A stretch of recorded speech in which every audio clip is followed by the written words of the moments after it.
Passez de bons moments en famille devant Mac 3V avec Intermarché à Reichshofen.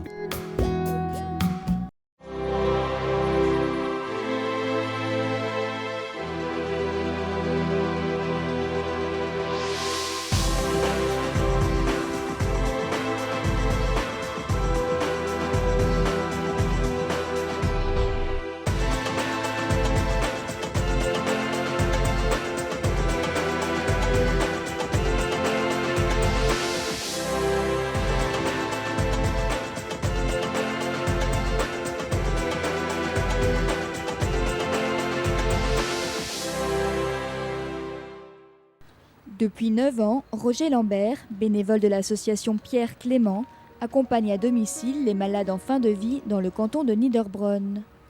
Rattaché à l'unité de soins palliatifs de Haguenau, dans lequel il se rend régulièrement, nous l'avons suivi afin de mieux comprendre ce que sont les soins palliatifs. L'unité de soins palliatifs s'adresse à des patients présentant des maladies graves, essentiellement cancéreuses, mais pas exclusivement. Un certain nombre de patients présentant des pathologies neurologiques ou d'autres maladies en phase terminale, des insuffisances rénales ou des insuffisances cardiaques, peuvent bénéficier de notre unité. La particularité des soins palliatifs est de prendre en charge le malade dans sa globalité afin de lui assurer le meilleur confort de vie possible, de favoriser son mieux-être et de limiter au maximum les effets indésirables des traitements médicaux. Pour cela, des soins personnalisés et une équipe pluridisciplinaire sont mis en place. La première chose dont a besoin le malade quand il arrive, c'est finalement une compétence médicale, donc une expertise médicale pour faire le point sur les symptômes et la mise en route du traitement. Donc dans l'unité, il y a un médecin. Puis il y a l'équipe soignante, composée d'infirmières et d'aides-soignantes, qui auront un gros rôle de soins, parce que ce sont des malades souvent très lourds qui arrivent au service, qui ont besoin de beaucoup de soins techniques. Donc une grande partie de leur temps sera quand même consacrée à tous ces soins techniques pour favoriser le confort des malades. Et à côté de ces soins techniques, il y a tous les soins relationnels, c'est-à-dire qu'en plus de leur mettre les perfusions, de leur donner les médicaments, elles vont proposer des massages, proposer des bains, leur essayer de maintenir un semblant de vraie vie, je dirais, en les invitant en salle à manger et à table, donc en faisant finalement du moment du repas un moment thérapeutique aussi. Et puis elles ont également tout ce versant accompagnement, puisqu'elles consacrent quand même beaucoup de temps à l'écoute du malade et de sa famille. Et pour cet accompagnement, on sera également, l'équipe sera complétée par des bénévoles. Et pour tout ce qui est problème psychologique, c'est une psychologue qui est dans le service qui va se charger de la prise en charge, et là également des malades et des familles, et avec une possibilité de suivi des familles même au-delà du décès de leurs proches. 13 infirmières et 3 aides-soignantes pour 8 lits, l'approche du patient se veut différente que dans les autres services. C'est sûr que c'est des patients qui sont très demandeurs, qui ont besoin de beaucoup de présence, mais au moins on a le temps de bien faire les choses. C'est vrai que j'ai fait des services de médecine où j'étais beaucoup dans l'action, dans le faire, oui, dans le rendement par rapport au mouvement qu'il y avait. Et c'est vrai qu'on n'avait pas trop le temps d'être et avec le patient et avec son entourage, parce que c'est vrai qu'ici on s'occupe aussi beaucoup de l'entourage familial. Donc une grande présence et soutien psychologique par rapport à la famille. Par rapport à l'alimentation aussi, on leur prépare des petits repas un peu adaptés à leurs souhaits. C'est vrai que souvent on a des gens qui ont du mal à manger. Donc plutôt que leur donner par exemple des compléments nutritionnels tout prêts, on va leur mixer peut-être des compotes avec des fruits dedans ou un peu de fromage et faire un peu un repas amélioré, mixé, enrichi. Qu'on fait nous-mêmes, quoi. Et c'est sûr que ça apporte une autre satisfaction. On sait qu'on a pu apporter quelque chose et qu'on leur apporte un peu de vie. On essaye de les respecter. Je crois que c'est surtout ça aussi, de rester dans un respect, le respect de leur dignité. Et voilà, je crois que c'est merveilleux. L'hospitalisation du patient n'est cependant pas systématique.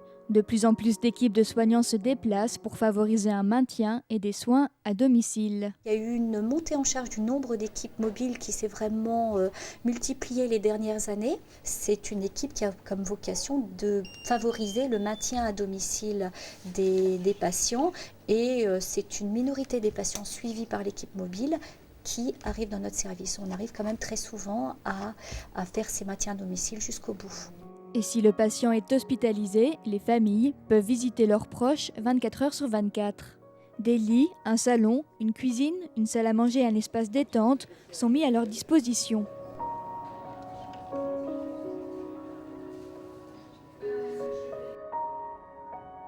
Vous avez pu vous rendre compte que l'on est ici dans une unité à échelle humaine. Et vous avez pu vous rendre compte qu'il y a de la vie et du mouvement. Et c'est le but précisément aussi de ce jardin d'agrément où nous sortons, Stéphanie ou moi ou quelqu'un d'autre, souvent avec les malades. Et c'est l'occasion d'un échange extrêmement important. Et nous passons très souvent, c'est vrai, plus de temps avec les familles, autant de temps avec les familles qu'avec les malades. Et chacun, que ce soit Stéphanie ou moi-même, on a chacun une habitude, quelque chose avec les malades ou avec les proches. Et chacun apporte sa note personnelle. Nos bénévoles sont tous formés. Ils ont suivi un cycle de formation organisé par l'association Pierre Clément. Donc, à l'issue de ce cycle de formation, ils ont des stages dans les unités de soins palliatifs. Et ce n'est que suite à tout ce cursus qu'ils interviennent dans les services. Donc, c'est vrai que personne n'arrive comme ça avec juste son bon cœur et ses bonnes idées, parce que il faut savoir être discret, savoir de temps en temps se mettre en retrait, savoir de temps en temps ne rien dire, savoir comment aborder les gens, ne pas les heurter. La formation, c'est surtout, je dirais, une découverte de soi-même, de ses capacités à aider l'autre. La formation va dans ce sens-là. Et c'est une formation qui est très très riche humainement. Et qui nous ramène à nous-mêmes, donc qui nous ramène aussi vers l'autre. Je crois qu'on a vraiment beaucoup assimilé les unités de soins palliatifs à des mouroirs. On a également tout le temps parlé des soins palliatifs quand on en entendait parler dans les médias en opposition, par exemple avec l'euthanasie. C'est ou euthanasie aux soins palliatifs. Et du coup, je trouve qu'il y a une image assez morbide qui est associée à l'image de soins palliatifs. Et je trouve ça quand même dommage parce que du coup, un certain nombre de patients ont peur de venir chez nous, ou les familles, de ce qu'elles ont entendu, ont des fois un petit peu peur. Et puis une fois qu'ils arrivent chez nous, ils nous disent finalement on a eu tort, on aurait dû venir bien plus tôt, parce qu'ils se rendent compte que chez nous, il n'y a rien de morbide, on essaye de rester dans la vie, on leur propose de la kiné, on fait vraiment tous les soins utiles pour améliorer l'état du patient. Et ce n'est pas parce qu'on arrive ici que d'un seul coup on arrête tout et on ne fait plus que de l'accompagnement. Un certain nombre de patients qui arrivent dans notre service retournent à domicile ou partent en maison de retraite ou partent en cure. Donc le fait de venir en soins palliatifs n'est pas une fin en soi. Et quand la personne vient à s'éteindre, là encore, psychologues et bénévoles sont là pour réconforter et aider la famille à surmonter le deuil. Il y a des associations comme l'association Pierre Clément ou l'association Jalmave qui sont très impliquées dans le suivi de deuil pour cet après. Et les personnes peuvent avoir recours aux personnes qui sont confrontées à une situation de l'après difficile. Eh bien, nous sommes là pour ça aussi. Il y a des cellules spécifiques.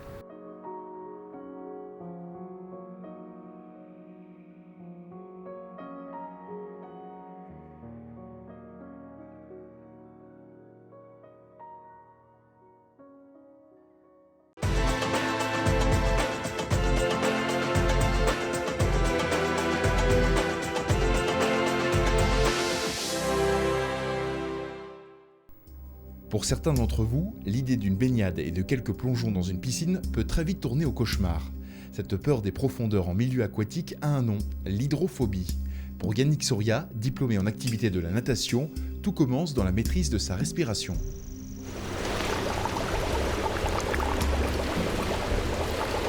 Donc dans un premier temps, ce que l'on fait avec les gens, c'est qu'on leur apprend à respirer dans l'eau.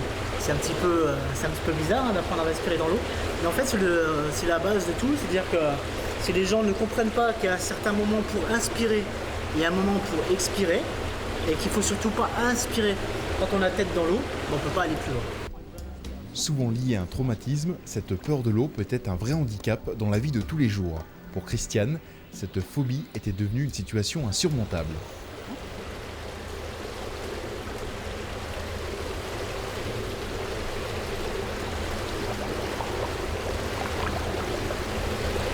Il faut bien que tu comprennes l'inspiration et l'expiration. La personne qui voulait m'apprendre, il n'y avait rien à faire, j'avais peur déjà. Dès que l'eau m'arrivait ici, c'était ça mon handicap, si vous voulez. Voilà. Souffle pour descendre. Encore. Chasse l'eau. Voilà. Alors, pas du tout dehors. Tu vois, donc la difficulté des gens, c'est qu'ils ont tendance à reprendre rapidement une inspiration dès qu'ils sortent la tête de l'eau. Ouais, de peur de crier ou je sais pas quoi. Donc là, ce qui se passe, c'est que tu as de l'eau jusque là. D'accord ?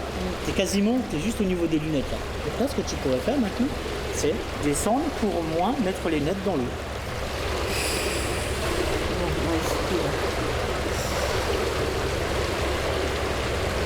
Regarde devant toi, hein. Souffle pour descendre.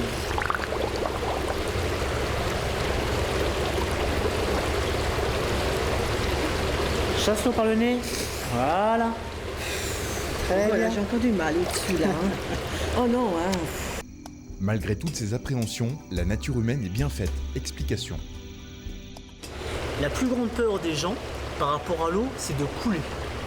Et par rapport à nos exercices à nous, moi, ce que j'essaie de leur démontrer, c'est qu'au contraire, la plus grande difficulté qu'ils vont avoir, eux, dans ces cours-là, c'est justement de descendre au fond. Pour Marinette, quelques étapes ont déjà été franchies, mais cette maîtrise du corps dans l'eau reste encore difficile.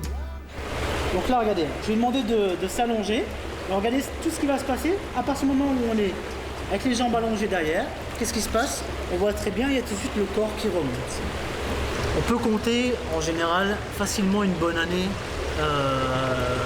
pour que les gens se sentent à l'aise dans l'eau. Alors après ça, apprendre à nager, si telle est leur volonté, c'est que de la technique. Après, à partir du moment où les gens ont compris que l'eau les porte, apprendre à nager, c'est ce qui reste le plus facile. Conclusion, avec de la bonne volonté, vaincre sa peur de l'eau est à la portée de tous. Alors, pour profiter des piscines et de la mer l'été prochain, n'hésitez plus.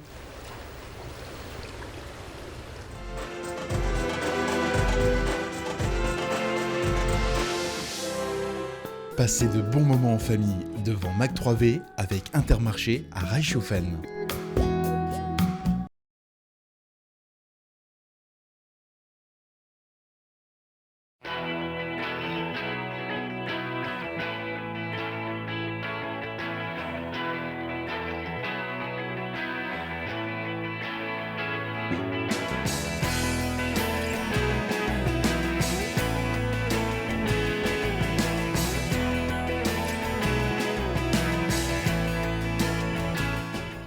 Bonjour, bienvenue dans Info Hebdo. Au sommaire, une exposition d'art à l'Office du tourisme de Niederbronn qui nous parlera également de sa saison à venir, des vendanges du côté de Reichshofen et un concours de dessin à l'école de Gumbrechtshofen.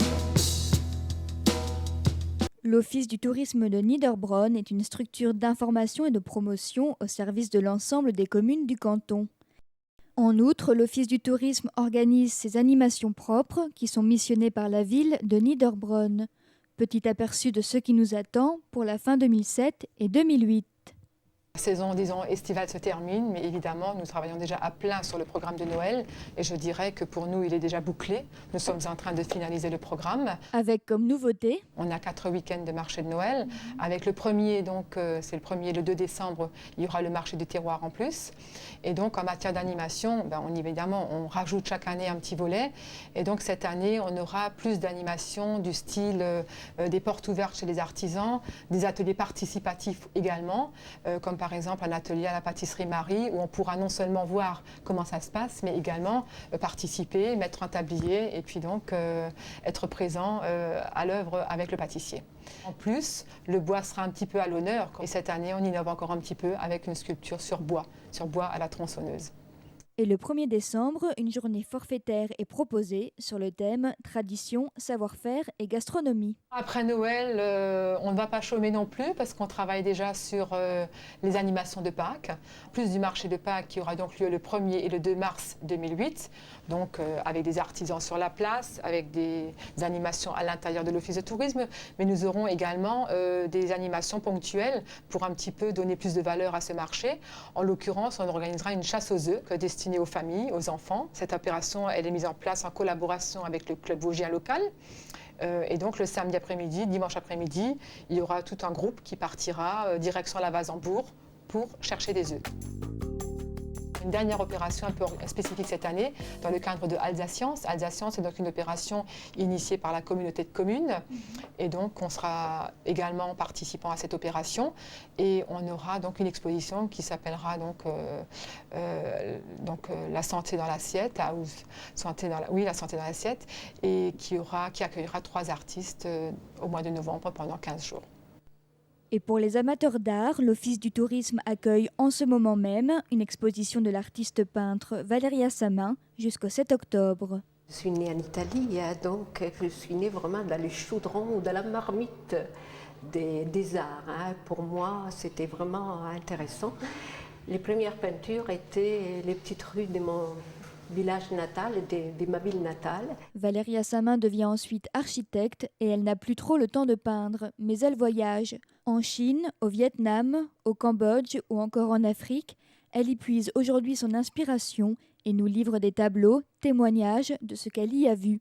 Je voyageais souvent comme ça, sac au dos, pour pouvoir discuter avec eux, pouvoir faire des croquis. Et je suis revenue avec tous ces croquis. Et j'en avais des cahiers. Et les jours où j'ai arrêté de travailler, il y a un an et demi, il y a eu un flottement pendant 3 mois. Et après, j'ai commencé à peindre.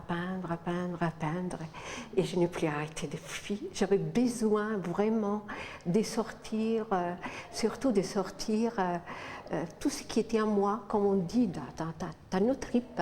C'est les mots vraiment utilisés. Dans les tableaux que vous voyez là, vous voyez parfois les paysages, et puis dans ces paysages, des personnages qui sont des personnages vraiment rencontrés sur place et qui m'avaient particulièrement touchée. Les enfants de Birmanie ou les enfants du Cambodge qui n'ont pas de jeux et qui ont leur regard tel que vous les voyez là, un peu hagard comme ça, tristes et parfois souriants, mais qui n'ont jamais connu ni les jeux ni les bonbons. Et c'était surtout ça. Après cette période de témoignage, l'artiste a également eu besoin de renouer avec ses racines et est parti puiser son inspiration dans les rues de Rome.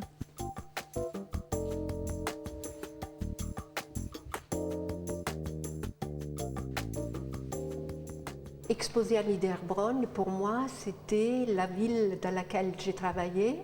En tant qu'architecte, j'avais réalisé la Maison des Arts et Congrès, entre autres, la crèche, la maison des jeunes, etc.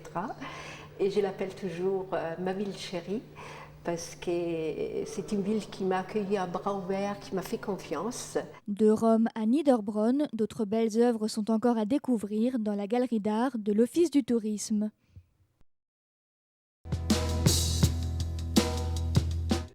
À l'entrée de Reichshofen, devant la gendarmerie, on passe souvent devant. Ces vignes en plein carrefour ne vous ont-elles jamais étonné? Vous l'auriez été plus encore en y passant dimanche dernier. Une vingtaine de volontaires, sécateurs à la main, se sont retrouvés pour vendanger ces quelques grappes, et pas n'importe lesquelles, puisqu'il s'agit d'une vigne de type Pinot Noir. À cet endroit, autrefois appelé le Rehberg, était en effet cultivé suffisamment de vignes pour produire un petit vin local. C'est en clin d'œil à l'histoire que la municipalité y a replanté quelques vignes et pour la première fois a décidé de les vendanger.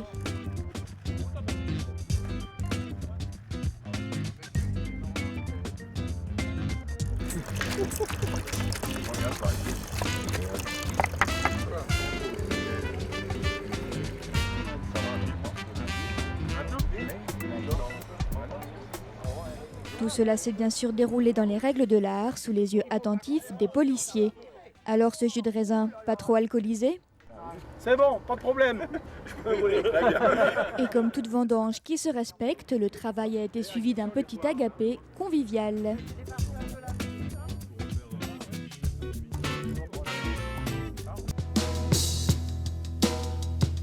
Dessine-moi ta commune est l'intitulé du concours national et à la fois départemental où participe l'école primaire de Gumbrach-Hofen. Et dans la classe de la directrice ce matin, les chefs-d'œuvre prennent tout doucement forme. Mais avant le dessin et la mise en couleur, les élèves ont dû s'investir sur le terrain. Nous avons pris en photo tout ce qui nous semblait le plus important dans notre village, que ce soit la mairie, l'école, les églises, mais la boulangerie aussi, les plus vieilles maisons, les maisons alsaciennes, la rivière a une importance, enfin tous les détails qui font partie de leur vie. Concernant l'approche de ce projet, quel a été l'intérêt des élèves pour participer à ce concours ? J'étais agréablement surprise de voir comme ils étaient intéressés. Et quand on a 9 ans, dessiner sa commune, c'est pas évident. Pour Guillaume, la composition d'un bon dessin se réalise à partir de lieux bien stratégiques. Un peu tous les symboles, l'église, le monument aux morts, l'école, la mairie. Pour Emilio, autre artiste en herbe, il s'est attaqué à la reproduction de la cascade de la fontaine du village. Mais même avec un bon résultat, le concours, c'est pas gagné pour autant. On aura quand même de la concurrence et puis voilà.